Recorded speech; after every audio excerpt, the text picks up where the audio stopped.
Yo, so I want to talk about some of the annoying quirks around how people have been discussing this conflict, and at the end, I'll give you kind of my overall take, which team do I support. That part might get spicy. Anyway, so first, I want to talk about this concept of condemn Hamas. Against Hamas? Do you condemn Hamas for the atrocity? why is it asked so much, and why are some people so reluctant to actually do it?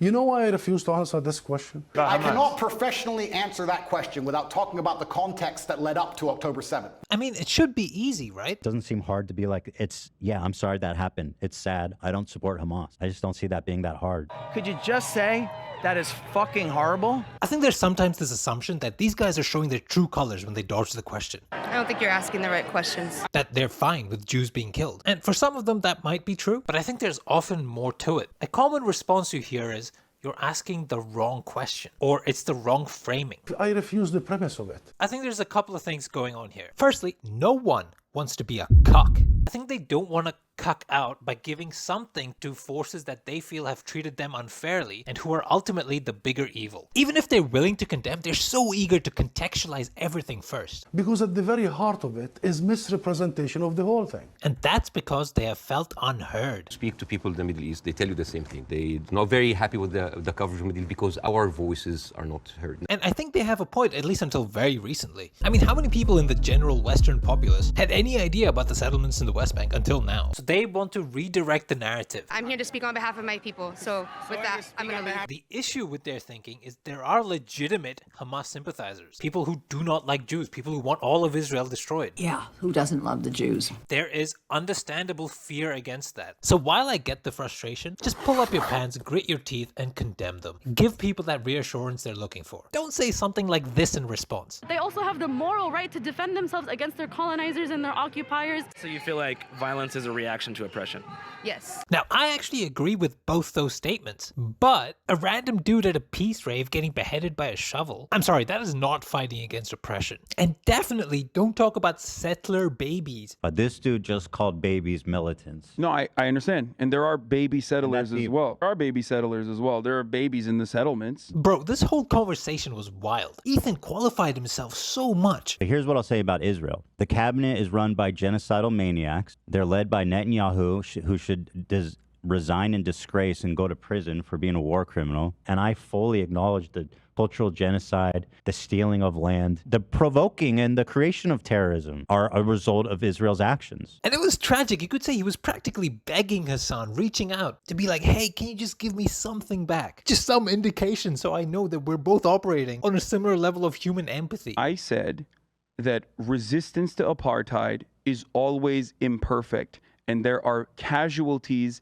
everywhere. And he just couldn't do it without obfuscating or going on a 10-minute diatribe. This is how you lose people who should be on your side. Or saying shit like, listen, it's a revolution. What do you expect? Like, what is a revolution supposed to look like? Or whatever of all of these qualifiers. The Israelis see that and they say, oh, these people just fucking hate us. They just want to kill everybody. You have to be able to understand, and beyond that, give some weight, some gravity to the other side's grievances. Like, I'm just trying to like connect a fucking bridge at all. You not being able to even concede why Jews around the world could interpret that way seems, like it's not productive at all. You won't make any fucking concessions, and it's crazy. Like I make so many fucking concessions to you all the time. But Hasan's not the only one being unempathetic or poisoning the well. I mean, Destiny's community, for one, are just regularly suggesting that Hasan is anti-Semitic or that he supports Hamas, when at worst he kinda runs defense for them or others who support them. IDF didn't bomb the hospital? Yes, it did! Yes, it fucking did! You fucking piece of shit! People like Hasan don't hate Israel because they're Jewish. No, it's because he sees them as a powerful, subjugating force. To Hasan, power is all that matters. You could be the most evil individual or organization in history, but if you're not a powerful figure in the so-called Western hegemony, then you're simply not that bad to him. So if you want to argue with him, that's the route you need to tackle. Hasan might be stupid, he might be Weasley, but he's not genocidal or anti-Semitic. It's important that you characterize people correctly. It's funny for someone like Destiny who's so anal about definitions that he'll be frothing to fight anyone who suggests that Israel is an apartheid state or that they're committing some sort of ethnic cleansing or genocide, but he has no issue calling Hasan a literal terrorist. Because even I, as much as I hate Hasan, because Hasan is an actual fucking terrorist,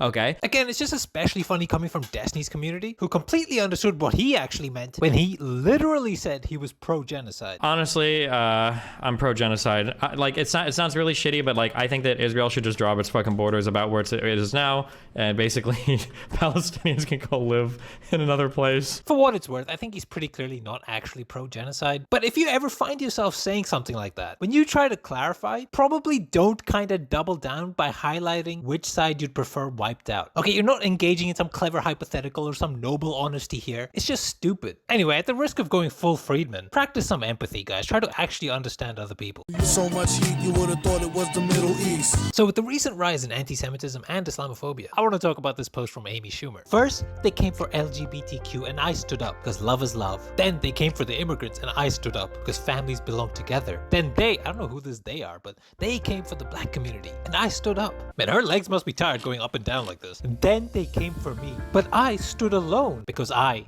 am a Jew. I don't want to downplay how scary it might be being Jewish right now, but I don't know, seeing this from like the most privileged kind of person, a wealthy American celebrity, rubs me a little wrong. Kids are being blown to pieces. Can you cool the hysteria a little bit? No one is there for you. The entire mainstream media apparatus, most Western governments, the largely normie consensus that has been anti-Semitic? Come on. Now, maybe that's harsh of me, especially at a time when Elon Musk is essentially posting that he agrees with the Great Replacement anti-Semitic conspiracy theory. So you know what? I understand for some Jews, especially in certain parts of the world or in certain circles, things are probably scary right now. The same is probably true for being Arab or Muslim as well. Even progressive communities like Destiny's have gotten pretty Islamophobic. And I don't mean they criticize aspects of Islam or fundamentalists. No, it's a lot worse than that. Like here's a guy in this chat saying he doesn't trust reporters with a, quote, jihad sounding name. And that's not a one-off. There's genuinely insane shit regularly upvoted on the subreddit. So many comments that quickly turned from criticizing religion to demonizing a people. Okay, this isn't just like, oh, it's mean, so it's bad. No, it's actually like one-dimensional, inaccurate analysis as well. You have to learn how to separate a massive religion from some of the countries, geopolitical situations, and cultures it happens to be predominant in. Because those things are not one and the same. I mean, nobody looks at very Christian African countries like Uganda or Malawi to be like, hey, this is just inherent to Christians. Do you personally dislike homosexuals? Of course, they are disgusting. Like, it just really frustrates me when people paint this as a historic, intractable religious battle. Don't be one of these people, it's a really naive mindset. For example, a lot of the Jews expelled from Spain found refuge in Muslim countries. The Jews fought alongside the Muslims to defend Jerusalem from the Christians. You know, that's not to say kumbaya, they all used to live in complete peace, or that they might do so by tomorrow, just that these aren't inherent mortal enemies, okay? It's unfair to place these people, or yourselves, as some people within these groups do, in these boxes. That said, a lot of Muslims and Arabs are very anti-Semitic right now. Inshallah. Which is not based, okay?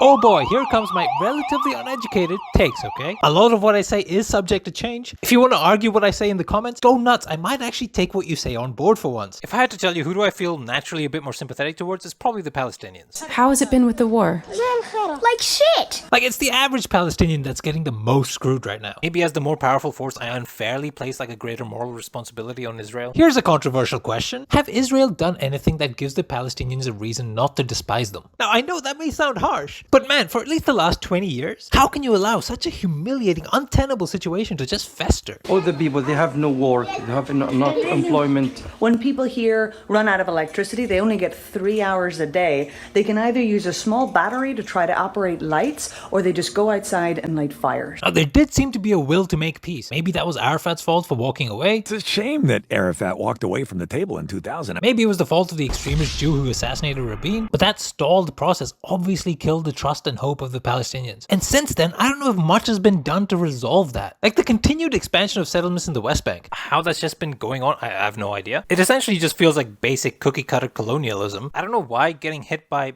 admittedly a horrific terrorist attack necessitates a response where you go scorched earth on the other side. It does sometimes feel a little bit like this. We didn't destroy your cities. You destroyed them by fighting back. I don't know, maybe I'm a dumb, naive idiot, but I just don't think you can brute force bomb your way out of having terrorists. And even if you could, I don't know if this is an acceptable price for that. You might say I'm infantilizing one side here. And you know what? I am, because they're literally children. That being said, Hamas are bloodthirsty retards. I mean, I don't know how else to put it. Them, the radicalized people, Iran, these are all legitimate roadblocks. And stop saying from the river to the sea. From the land, okay, what is it? From the land to the sea. Like, it sounds cool, but shut up. That ship has sailed. My guess is the cost to Israel, what they would have to give up for a long-term solution, might be too high to incentivize an actual fair go at it. And the alternative, which is what they've had thus far, has largely been okay, bar the odd terrorist attack. I mean, for 99% of the time, they have a nice functioning society. It's just people responding to incentives predictably. Like, think about it, even in simple terms, what does an independent Palestinian state entail? They get to start trading, sign deals, they'll have money to build an actual army, instead of Hamas fashioning rockets out of pipes and shit. All of this is just a risk, and the gravity of that risk only increases the longer the status quo remains and the more radicalized the people become. That makes them less willing to offer the olive branches that might have solved this in the first place. I know I'm oversimplifying a ton here, but of their own volition, without international pressure, I don't think shit's gonna get done. It feels like Israel will just slowly encroach more and more, and the Palestinians are just fucked. Maybe I'm wrong, maybe I'll change my mind drastically as I learn more about this, but I doubt I will ever talk about this again. I do not feel comfortable saying even as much as I have with as little as I know. And I feel like a lot more people need to stop running their mouth too. But yeah, that's my take. Feel free to get mad. See ya.